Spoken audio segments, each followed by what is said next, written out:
Namaste friends. Today we are going to start with the second component of transmission system, that is gearbox. In the previous episodes we have talked about the first component of the transmission system, that is clutch. I will be talking to you about different aspects of the gearbox. Gearbox provides the required leverage between the engine and the road wheels. The output available from the engine is almost constant, but the resistance experienced by a moving automobile are different in different situations. Imagine the automobile moving on a plain horizontal road. The resistance experienced by it would be less when we compare it with the resistance which it will experience when it is moving upwards on an hilly road. Now, to overcome this resistance, we have output from the engine, which is also known as tractive effort. To keep an automobile moving, it is essential that the tractive effort should be more than the resistance experienced by a vehicle. Suppose the vehicle is moving with a uniform speed. In this situation, it will be experiencing the resistance to its motion. This resistance can broadly be divided into three different categories. Number one is air or wind resistance. Number two is gradient resistance. And number three is rolling resistance. Let us try to understand them one by one.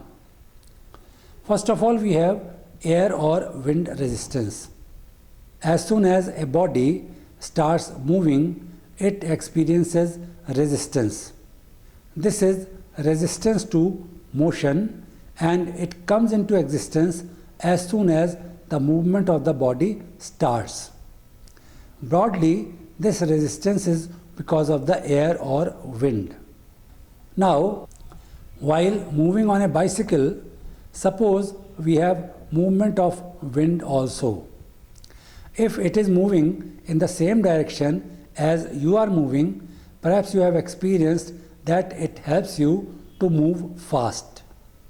But if unfortunately the direction of wind is opposite to the direction in which you are moving, you face a lot of resistance and it becomes difficult to move on the bicycle.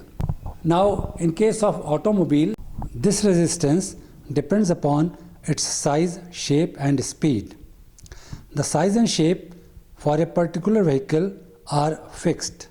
Therefore, air or wind resistance is proportional to the square of vehicle speed.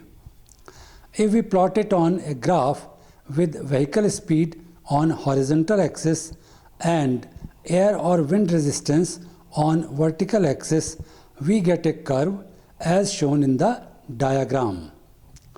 For vehicles that move at slow speed, such as tractor, this resistance may be negligibly small.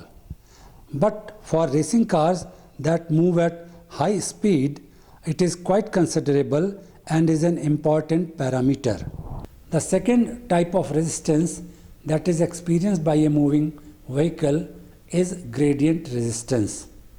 Now, gradient resistance is experienced by a vehicle when it is moving upwards on a gradient. Now, to understand it, we have this diagram. So, here you find that there is an inclined surface making an angle theta with the horizontal surface.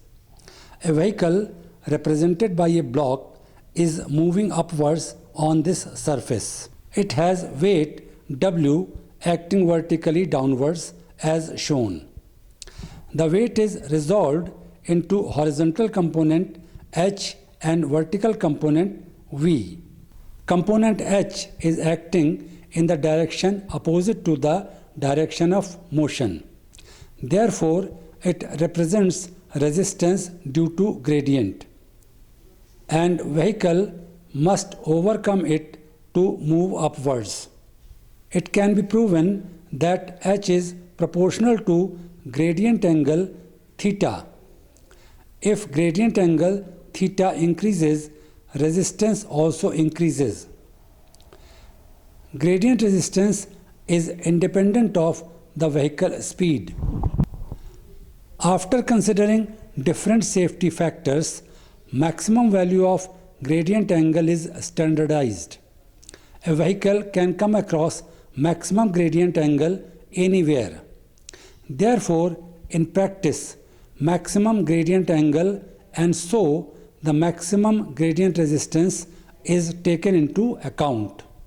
Third type of resistance experienced by a moving vehicle is rolling resistance.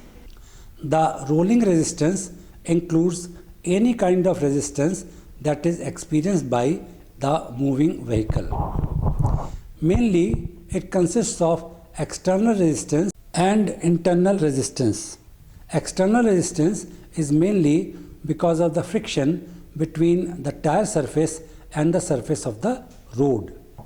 It depends upon the nature of the road surface, nature of the tire surface, and total weight of the vehicle including load.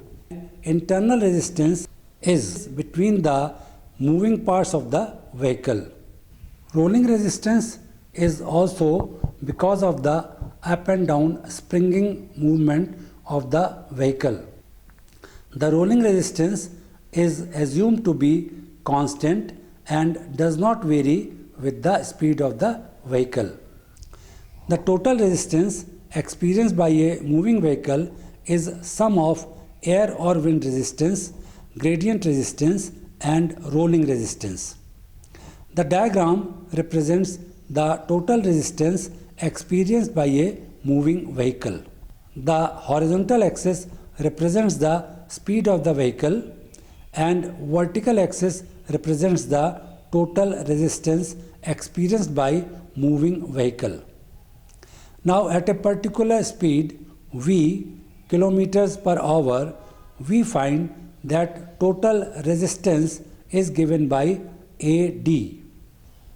Now this is sum of AB, which is rolling resistance, BC, which is gradient resistance, and CD, which is resistance due to air or wind. To overcome the resistance, we have tractive effort. I would be talking to you about it in next episode. Thank you very much for watching this episode.